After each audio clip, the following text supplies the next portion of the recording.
Hey, so it's day 77.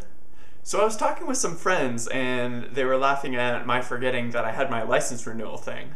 And they said, hey, you should have just talked to us. We're really good at remembering the different things that you have to pay for throughout the year. And I went, I didn't forget anything.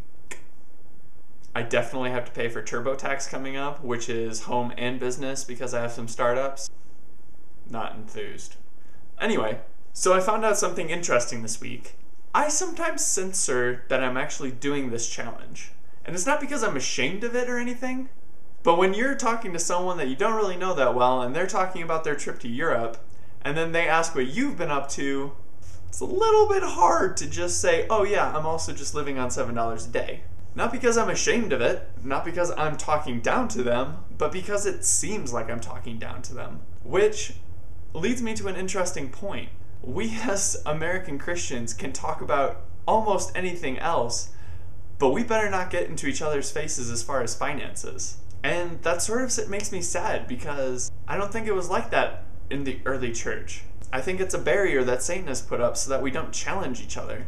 We don't challenge each other about what we do with our free time. We don't challenge each other with what we do with our money. Whatever you want to do is totally right for you. And I think that's wrong. I don't know how to change it. I don't know if I can, but I'm at least going to point it out here, because if we're not pushing each other to live the way that Christ has called us to live, if we're not pushing each other to live sacrificially outside of the way normal society does, then I think we're doing it wrong. C.S. Lewis, when he was asked how much people should give away to charity, he said, I don't know if there's any specific number. I'm paraphrasing, by the way. But if your life looks exactly the same as your non-Christian neighbors who are at the same socioeconomic level, then you're probably doing it wrong.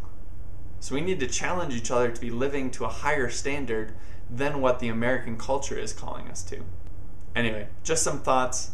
Shoot me your thoughts down below in the comments, because this isn't something that I've fully wrapped my mind around. Anyway, hope you have a good Wednesday, and check this out. Dear Santa, this year I want everything in the whole wide world.